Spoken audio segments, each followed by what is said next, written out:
जाएगी। मोबाइल की लाइट तो आएगी। नहीं, बाहर से चलिए थोड़ा। बाहर भी सेट, बाहर भी चलिए। ठीक बात सेट।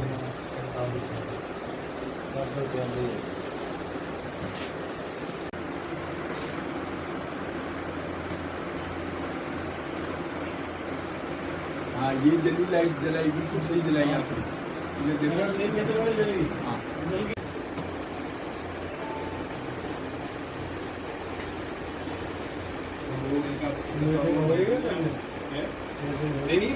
हमारी लोक स्वराज पार्टी की मुख्य नीति है ग्राम स्वराज।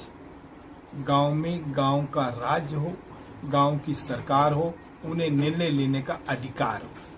नंबर 2, 74 अमेंडमेंट, शहर में शहर की सरकार हो, वार्ड सभा को निर्णय लेने का अधिकार हो, जिससे कि इस गुलामी से वो पीछा छुड़ाएं, स्वतंत्र हों और जो कर्मचारी अधिकारी हैं उनकी अकाउंटेबिलिटी वो फिक्स करें, नेताओं की अकाउंटेबिलिटी फिक्स करें और अपने वार्डों में और अपने गांव के अंदर सुख शांति और सुविधाओं का जो समस्याएं हैं उनको दूर करते हुए ऐसा माहौल तैयार करने के लिए लोक स्वराज पार्टी का गठन हुआ है, जो मुद्दों की राजनीति करेगी, झूठ फूट और लूट की राजनीति से दूर रहेगी और दूर रखेगी, और जो ऐसे लोग होंगे उनको हटा के रहेगी।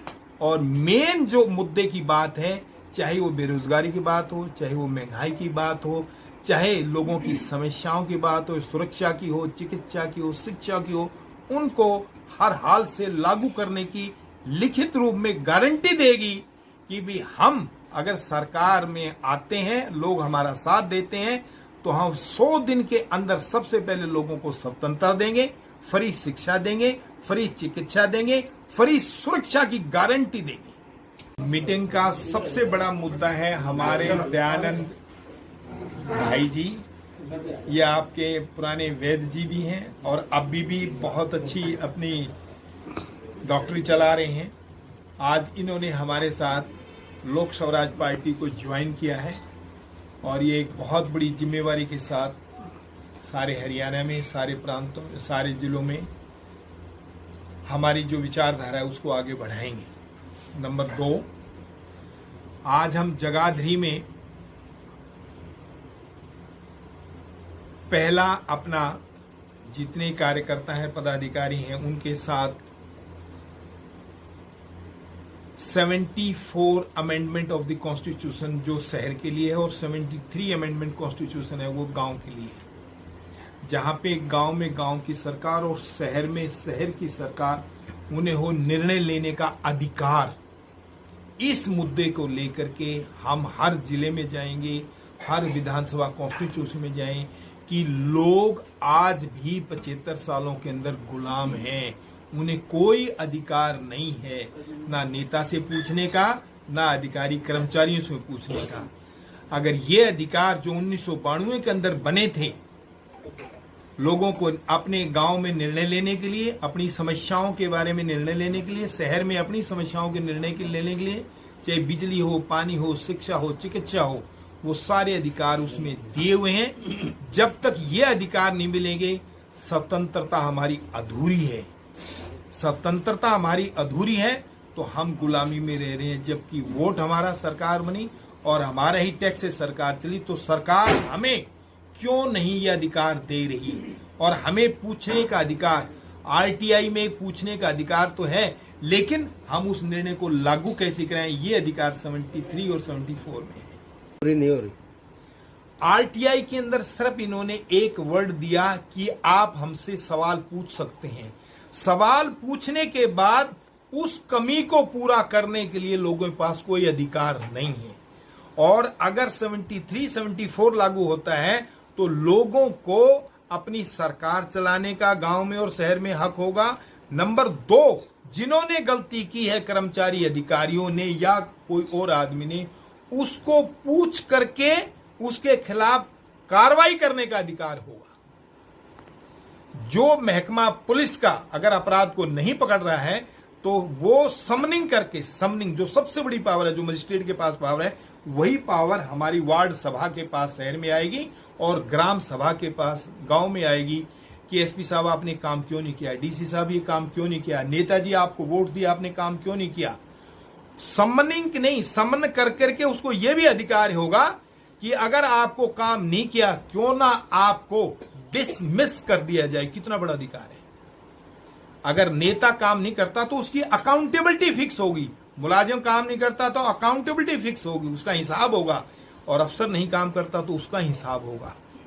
ट्रांसफर का भी हक होगा और प्लस उसको सजा देने का हक भी वार्ड सभा और ग्राम सभा का होगा। इतनी बड़ी पावर इन्होंने हमारी दबा रखी है।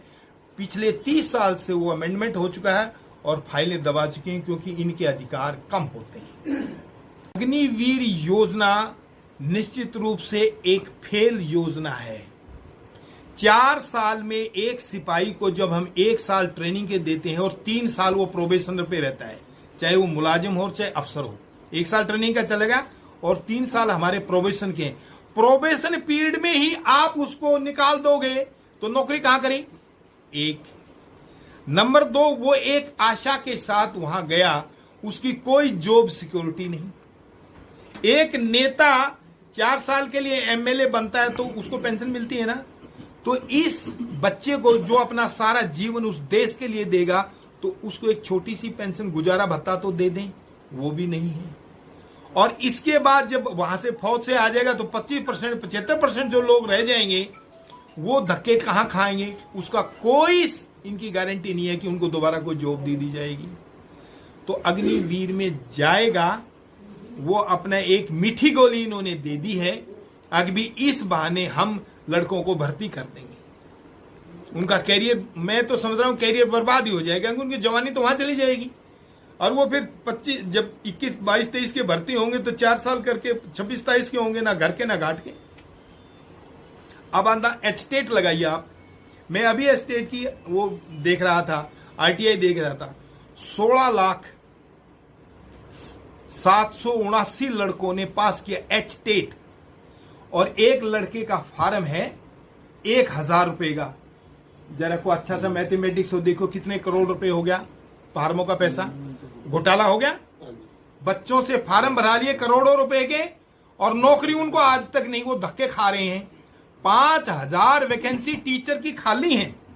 यही आपके शिक्षा मंत्री, उन्होंने एक स्कूल बनवाया कोई स्कूल यहां पे देखिए। उसके स्कूल के साथ साथ वो रिटायर्ड टीचर को नौकरी दे रहे हैं जिसको पेंशन भी मिल रहे हैं। 5,000 लड़के टेस्ट पास करके घर बैठे हुए, उनको बजाय नौकरी देने के रिटायर्ड टीचर को आप दे रहे हैं। कोई रिटायर्ड टीचर तो बुरा मत मानना भाई, ये सच्चाई है, क्योंकि हमारे बच्चों को नौकरी नहीं मिल रही है। तो लोग, चाहे वो दुकानदार है, चाहे फैक्ट्री मालिक है, चाहे ट्रेडर है, जो ठीक ठाक टैक्स दे रहा है, उसको अपने बच्चों को पढ़ाने के लिए प्राइवेट स्कूल में जाना पड़ रहा है और बीमारी के इलाज के लिए भी प्राइवेट अस्पताल में जाना पड़ रहा है।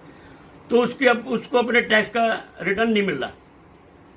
इसके लिए हम चाहते हैं भाई, हम करेंगे, हमने शर्मा जी से बात करी थी भाई, +2 तक शिक्षा फ्री और स्वास्थ्य फ्री, चाहे वो 10 लाख लगे, 20 लाख लगे, आदमी सेव हो और 60 साल के बाद पेंशन इतनी मिले तो आगे वो अपना गुजारा कर सके।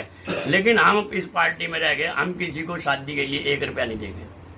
शादी में लड़के को लड़की की, लड़के को लड़की की जरूरत होती है, ना कि पैसों की। जिसने शौक करना है अपनी कमाई से करे। जो कहता है मैं लड़की का पीता हूँ, उसका खुद का राइट है अपनी बच्चे की शादी करे। सरकार का काम शादियां कराना या बैंक्वेट हॉल बनवाना, धार्मिक संस्था में, प्राइवेट संस्थाओं में पैसा बांटना नहीं है। ये अरबों रुपए का रिजल्ट है, अरबों रुपए का बजट है ये। और इनकी पेंशन, हमने कहा पेंशन बिल्कुल नहीं देंगे, ओनली सैलरी। कोई तेल के 80,000, बिजली के बिल के 26,000, मोबाइल के 40,000, अमेरिका घूमना, इंग्लैंड घूमना, ये टूर प्रोग्राम। और प्राइवेट अस्पतालों में जानता था कम इनका इलाज नहीं। जब आपने अच्छे अस्पताल बनाए तो अपने इलाज इसी में हो जहाँ आम पब्लिक के, वही पेंशन हो जो आम पब्लिक को मिल रही।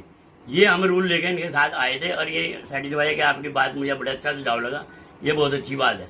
मैंने कहा हम हर किसी को फ्री में एजुकेशन और स्वास्थ्य दे सकते हैं, क्योंकि हम आयुर्वेद पे नहीं जाते, हम एलोपैथी में जाते हैं। जिस दिन जनता ने सरकार बनाती है, हम डायलिसिस की मशीना बंद करवा देंगे हरियाणा में। तो मेरे पास गारंटी है इस बात की। एक लड़का गाबा अस्पताल में एडमिट था, वो बेचारा 18 क्रिएटिनाइन, गाबे ने हाथ जोड़ दिया। मैंने कहा चक्कर मारना पड़ा, दिल्ली चला जा दाजपुर नगर में, और वहां तेरा देसी में इलाज होगा। 15,000 रुपये लगे, आज बिल्कुल नॉर्मल है। डायलिसिस बंद हो गई थी 15 दिन में ही।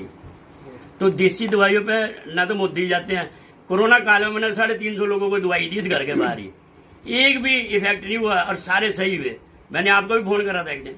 अबू जी आप तो मैं दयान जगाधरी से, मैं बीजेपी में था, लेकिन मैंने बीजेपी क्यों छोड़ी, इनकी में जो कमियां आई हैं, ये शहर में डेवलपमेंट चार्ज लगा दिया ना, अप्रूव्ड का चक्कर पा दिया और लोगों को इतना परेशान किया जा रहा है कि गुलामी महसूस करने की वजह से मैंने पार्टी छोड़ी, ना कि मैं अपने स्वार्थ के लिए। अपने स्वार्थ के लिए तो लोग झंडे उठा रहे। मैंने कहा भाई अगर ये चलता रहा तो फिर तो जो जिंदगी 10-20 साल बची अभी खराब है। तो मैंने शर्मा जी से लिंक साधा और शर्मा जी इस काम में पहले से लग रहे 5 साल थे। तो हमने जो एक कमियां है ना बेरोजगारी की और एक गलत पैसे का आवंटन, जहाँ जरूरत नहीं वहाँ पैसे लगा रहे, वेंकट हॉल, मंदिर में, धर्मशाला में। ये मंदिर धर्मशाला सरकार का काम नहीं, कौन किसी ने कमाई से टैक्स लिया, पब्लिक पे लगना चाहिए जर्नली। अगर 2.5 करोड़ जनता हरियाणा की 2.5 करोड़ को उसका स्पून मिलना चाहिए। मिल नहीं। तो जो पेंशनधारी है 2004 के बाद तो पेंशन है ही नहीं, 2000 पहले वालों को पेंशन है, उनको पेंशन भी मिल रही है और नौकरी भी मिल रही है, और एचटेट पास करके, पात्रता टेस्ट पास करके बच्चे घर बैठे हैं। तो ये योजनाएं कहां सफल हुई आप देख लीजिए। जीएसटी आप देख लीजिए कितना बड़ा घोटाला है। आज फार्मेसी का घोटाला सामने आ रहा है, ना इनसे करप्शन रुक रहा, ना इनसे हमारे पेपर रुक रहे। रोज पेपर लेते हैं, लीक होते हैं, मुकदमे दर्ज होते हैं और घर बैठ जाते हैं। अब वैकेंसी निकालेंगे क्योंकि अगला इलेक्शन आ रहा है, लोगों को मीठी गोली दे, हाँ तेरे को भर्ती करेंगे, तेरे को भर्ती करेंगे वोट लेने के लिए। अब 23 में भर्ती निकालेंगे और 24 में उनके 1-1, 2-2 रिजल्ट दे देंगे। लोगों के साथ ठगी हुई कि नहीं हुई? तो इस ठगी को दूर करने का एक ही उपाय है कि लोग आजादी मांगे। हमें आजादी चाहिए, इन नेताओं से भी और इन अफसरों से भी और इन कानूनों से भी। चलो बहुत बहुत धन्यवाद जी, हो गया 2 से काम चल जाएगा। Thank you. बस बस बस अब तो हो गया पूरा। ये ना लेना, मैं उतार के